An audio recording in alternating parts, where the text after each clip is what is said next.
Aujourd'hui, dans cette vidéo, je vais vous montrer comment je crée des animations pour un personnage de jeu vidéo dans Procreate. J'utilise pas Procreate Dream dans cette vidéo, j'utilise Procreate. Procreate Dream, je vais faire un petit tutoriel bientôt dessus.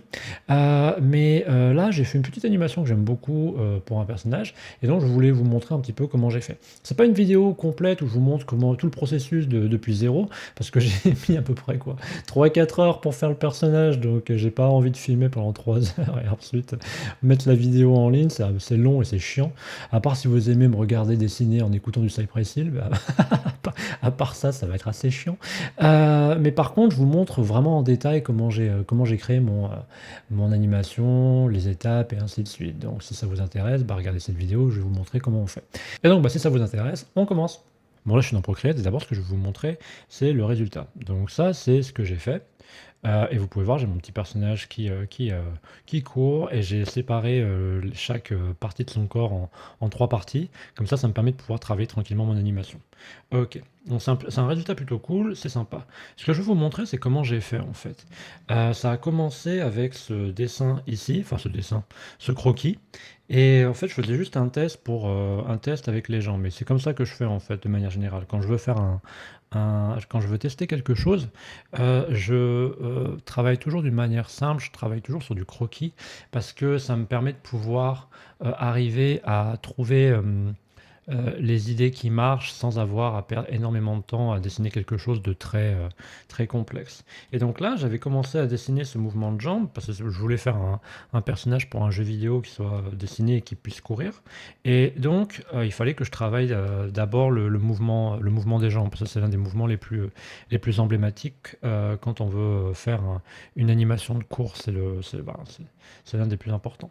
Donc j'ai fait cette animation-là et après, ce que j'ai essayé de faire, c'est que j'ai essayé de la mettre toujours dans une idée de travailler simplement et de travailler sur la forme plutôt que sur le détail. J'ai fait ce petit personnage et j'ai repris un peu l'animation de marche, mais j'ai commencé à le modifier un petit peu et ainsi de suite, et j'ai essayé de rajouter le personnage et ainsi de suite. Vous pouvez voir que c'est pas parfait encore pour l'instant, mais ça commence à prendre forme.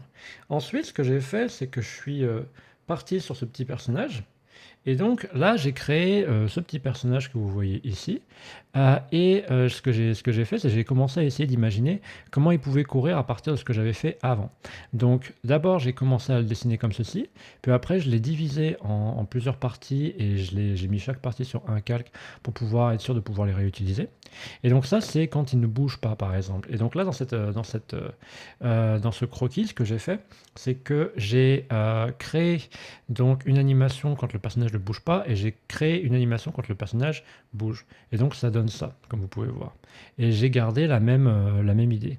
L'animation de course, c'est une animation que j'ai fait à partir de l'animation de marche que j'avais créée avant, que je vous ai montré juste avant. Et l'animation ici, quand il ne bouge pas, ce qu'on appelle idle en anglais, c'est une animation que j'ai fait juste en copiant chaque partie et en les bougeant soit un peu en bas, soit un peu en haut. Vous pouvez voir ça donne l'illusion qu'il respire. Et c'est ce que j'ai voulu faire avec cette animation, juste quelque chose de simple pour montrer que le jeu marche toujours et qu'il n'y a pas de souci. Et donc à partir de ça, donc quand j'ai commencé à être content de l'animation de mon personnage, vous pouvez voir qu'il y a quand même des petits soucis. Par exemple, vous pouvez voir que la ligne, elle n'est pas vraiment parfaite. Et ça, c'est normal parce qu'en fait, quand je fais quand j'ai créé mon animation, bah, il y a des lignes qui sont un tout petit peu plus grosses que d'autres. Et ça, c'est un gros problème quand vous faites de l'animation de manière générale. C'est que la, la, la largeur ou l'épaisseur de votre ligne va être très important dans le rendu final. Et donc là, au stade du croquis, c'est pas très important. Mais c'est quand même quelque chose qu'on remarque. Si vous faites attention, vous remarquez que la ligne change un petit peu. C'est un effet pour lequel vous pouvez peut-être, c'est peut-être un effet que vous cherchez, hein, je ne sais pas. Mais moi, en tout cas, c'est quelque chose que je n'aime pas forcément. Donc après, ça m'a amené à l'autre étape. Donc ce que je fais, c'est que à partir de ça, après ce que j'ai fait, c'est que je l'ai dupliqué et j'ai commencé à travailler mon animation différemment. Donc là, je suis parti là-dessus. Et là, ce que j'ai fait, c'est que j'ai utilisé le stylo technique Je vais vous montrer, c'est difficile avec j'ai la caméra qui filme là. Donc, je suis dans ancrage et j'ai pris le stylo technique et ce que j'ai fait, c'est que mon stylo technique, sur le tracé du trait, j'ai tout mis à 0 quasiment. La stabilisation, je l'ai gardé un petit peu parce que ça me permet de pouvoir, stabiliser ma ligne quand je dessine et ça permet de pouvoir ne pas avoir de sorte, d'à-coups, vous voyez? Et la pression, je l'ai mis à 0 quasiment. Je l'ai gardé à 1 juste, pour être sûr que ça marche bien, mais je l'ai vraiment, effacé à bloc. Je l'ai réduit à bloc parce que c'est ce qui me permet de pouvoir avoir une ligne qui est toujours la même. Et donc là, maintenant, si je joue, par exemple mon animation, bah, vous pouvez voir que je n'ai plus le problème de ligne. Et c'est toujours la même animation, mais il y a un rendu légèrement différent par rapport à l'animation d'avant. Je vais vous montrer, donc je reviens là-dessus, hop, voilà, je reviens sur celle-là. Il y a vraiment un rendu un peu différent. On a gardé le mouvement, mais on sent que c'est beaucoup plus clean. Et donc à partir de ça, ce que j'ai fait, c'est que donc là j'ai mon animation tranquille. Je garde toujours le principe d'avoir chaque élément de mon personnage séparé à côté, juste parce que ça me permet de créer une feuille d'animation qui me permet ensuite de pouvoir réutiliser l'animation dans potentiellement d'autres personnages, tu vois? Parce que je vais pas forcément toujours tout réinventer, c'est important de pouvoir être en mesure de réutiliser ce que l'on fait.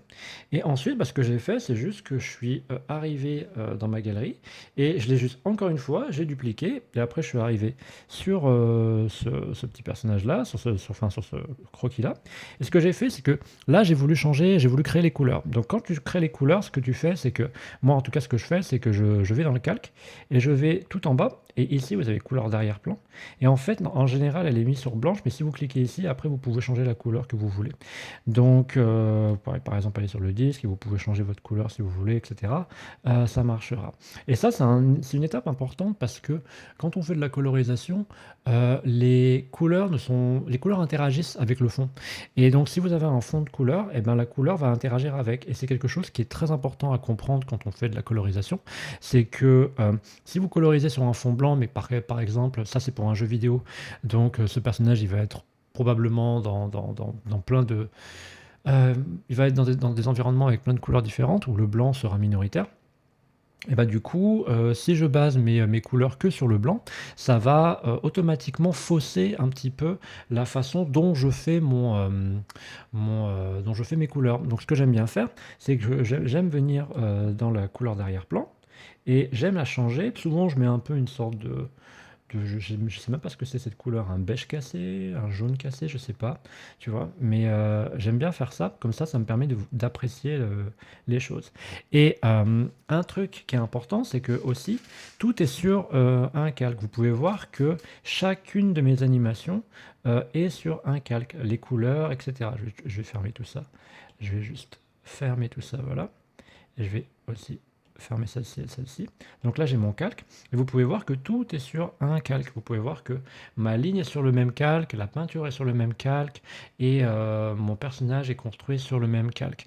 Et ça, c'est une des manières dont j'ai pris l'habitude de travailler avec Procreate, parce que vous avez la possibilité de créer des groupes, et chaque groupe, vous pouvez avoir par exemple un élément du corps, vous pouvez avoir un calque pour la couleur, vous pouvez avoir un calque pour la ligne, etc. Je sais pas.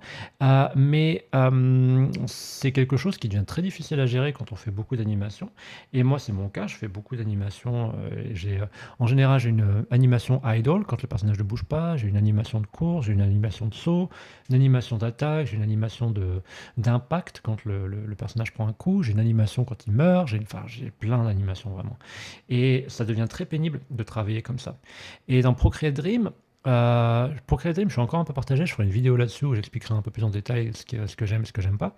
Mais je suis un peu partagé et donc bah, quand je travaille dans Procreate et je fais mon animation, eh ben, je préfère travailler sur un calque comme ça. Et c'est pour ça que je copie en fait chaque fois mon calque. Je travaille pas sur le calque d'origine qui est celui-ci, je travaille sur d'autres calques parce que comme ça me permet de sauvegarder chaque étape. Et quand j'aurai envie de travailler sur un nouveau personnage, par exemple, eh ben, je pourrais travailler sur celui-ci, le copier, j'aurai déjà mes bases et je pourrais faire les modifications que je veux, par exemple changer la cadence de la marche ou ainsi de suite, faire autre chose, tu vois. Et c'est un peu comme ça que je crée mes animations. Et au final, ça arrive sur ce résultat. où donc là j'ai mon personnage, et mon personnage fait 256 pixels par 256 pixels, c'est quelque chose que ça après je peux exporter directement sur mon Mac ou sur PC. Enfin en général j'utilise mon Mac, j'utilise AirDrop pour exporter depuis mon iPad sur mon Mac, et ça me permet ensuite de pouvoir créer ce qu'on appelle une feuille, une spreadsheet, qui me permet de pouvoir ensuite l'importer dans Godot et pouvoir commencer à travailler sur mon jeu. Donc c'est comme ça qu'en fait que je crée de l'animation en utilisant Procreate. Et voilà. J'ai pas forcément fait une vidéo entière dessus parce que ça m'a pris 3 heures pour faire à peu près 3 heures pour faire cette chose. Attendez, je vais venir sur la toile. Ah, j'ai du mal à voir l'information sur la toile. Voilà. Donc, si je vais dans statistiques, là ça met 4h20 minutes, c'est normal, c'est parce que j'ai pris une petite. J'ai passé pas mal de temps à essayer d'arranger certaines choses, mais globalement, en fait, le dessin, le dessin, l'animation, la colorisation, ça m'a pris à peu près 3 heures pour faire ce personnage. Donc, je travaille pas là-dessus, on va dire, en permanence. J'ai pas filmé les 3 heures et quelques de travail parce que ça fait beaucoup. Mais en tout cas, voilà, c'est comme ça que je crée des personnages et que je les anime dans Procreate. Voilà, cette vidéo est finie, j'espère que ça vous a plu. Si c'est le cas, bah, n'hésitez pas à lâcher un pouce bleu et à vous abonner à ma chaîne. Et moi, je vous remercie pour avoir regardé cette vidéo et je vous retrouve dans la prochaine. À bientôt!